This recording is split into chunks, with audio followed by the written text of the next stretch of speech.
भाई शहर को कहा जाता है दिल वालों का शहर, और जब कागजों पे मैं इस टीम को देखता हूँ, खास तौर पे आईपीएल की ऑक्शन के बाद, तो भाई मेरी हो जाती है केजी, क्योंकि दिल्ली ने टीम ही ऐसी बनाई है कि जब मैं इनकी स्टार्टिंग 11 देख रहा हूँ ऐसा लग रहा है कि इस बार टाइटल भाई दिल्ली जीतने वाली है। क्या कहना चाहोगे? भाई टीम इन्होंने बहुत बढ़िया बनाई है, जो बाइस करे हैं क्या बढ़िया टॉप बाइस करे। नॉच। डेविड मिलर 2 करोड़ में, प्रथुम निशंका 4 करोड़ में, बेन डकेट 2 करोड़ में, मजा आ गया देख के। करेक्ट है भाई। डिटेल में बात करते हैं इनकी ऑक्शन स्ट्रैटेजी की, लास्ट में देंगे रेटिंग, तो लास्ट तक आपको वीडियो देखनी पड़ेगी उसके लिए, और प्लेइंग 11 निकालेंगे क्या बनती है।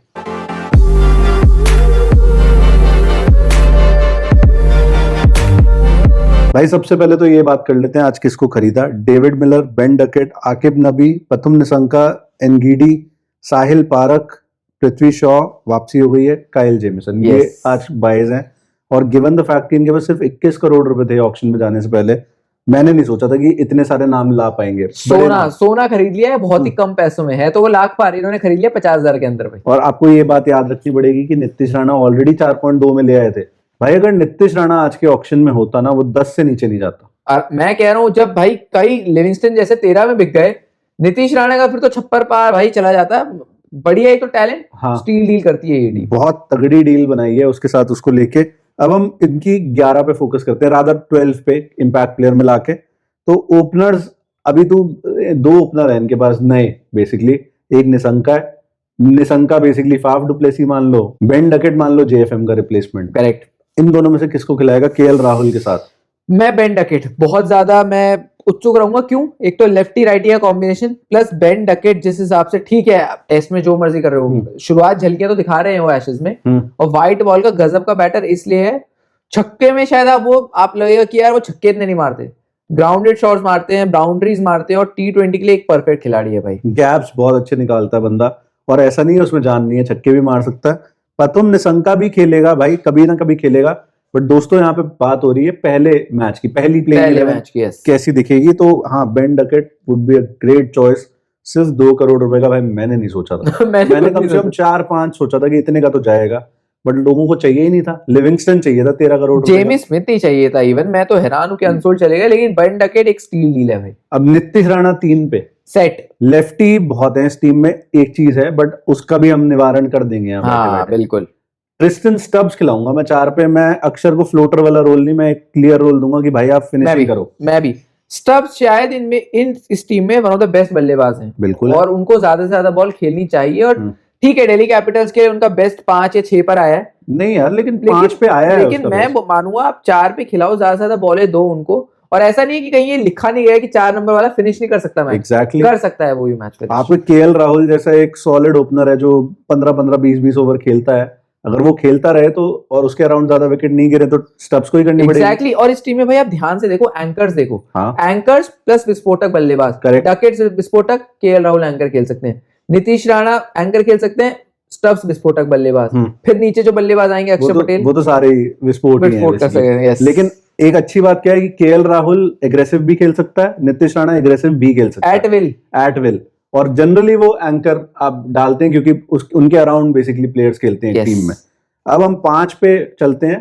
5 पे मुझे लग रहा है भाई मिलर को डालो। बिल्कुल डालो, या 5 पे अक्षर डाल दो, फिर मिलर कर दो जैसे भी। मैं तो मिलर को ही बोलूंगा। क्यों? क्योंकि मिलर भी ज्यादा बॉलें खेलनी चाहिए। अक्षर यार बहुत अच्छे बैटर हैं और इंडिया के लिए बहुत बढ़िया का है, but when it comes to batting, right, आप बैटिंग में डेविड मिलर को आप आगे रखो। करेक्ट। तो मैं तो डेविड मिलर को खिलाता। अक्षर पटेल को खिला लो कुछ मैचेस में, तो मैं बुरा नहीं मानूंगा इस बात। और मिलर ने कितने मैच खत्म करे 5 पे आके, पंजाब के लिए पहले, फिर जीटी के लिए, और अब मुझे लग रहा है भाई वो दिल्ली के लिए भी करेगा। उसके पहली ट्रॉफी वैसे तो उसको प्रेशर ज्यादा वो लेता नहीं, बंदा चिल्ड आउट ही है, लेकिन 2 करोड़ मतलब नथिंग टू प्रूव। उसको उसने सब कुछ ऑलरेडी प्रूव कर रखा है। करेक्ट है।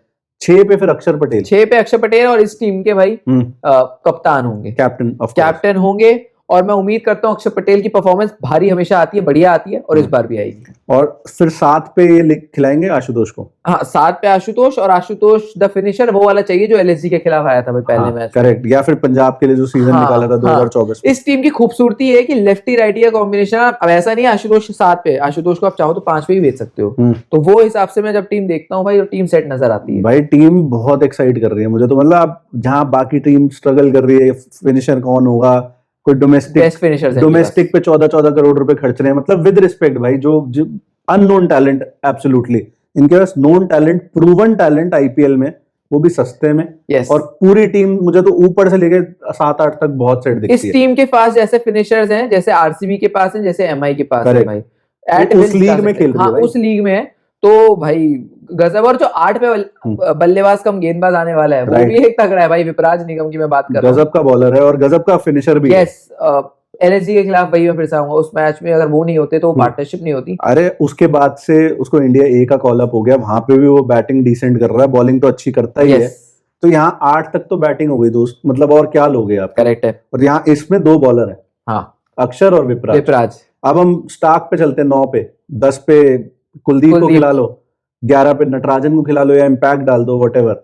और फिर भाई इन्हें जो इम्पैक्ट प्लेयर किसको डालेंगे? आकिबदार को, मुकेश को फिलहाल इन्होंने कह दिया है बाय बाय। भाई वो बहुत अच्छी स्ट्रेटेजी थी, हमने तो अपनी जितनी भी डीसी की वीडियोस बनाई उसमें यही कहा था कि मुकेश के भरोसे भाई डेथ बॉलिंग मत छोड़ना, और इन्होंने नहीं छोड़ी। और खास बात इस टीम की ये है कि इनके पास हर पोजीशन का बैकअप है। करेक्ट भाई, हर पोजीशन का हर खिलाड़ी का बैकअप है। आज जिन जिन खिलाड़ी को लिया है भाई, अभी उस पर भी बात कर लेते। तो अपनी 12 ये हो रही है, और मेरे ख्याल से इससे बढ़िया 12 डीसी की दिखती नहीं है आपको। मेरे को तो 2020 की डीसी याद आ गई, जिसमें आपके सारे बेसिस कवर थे।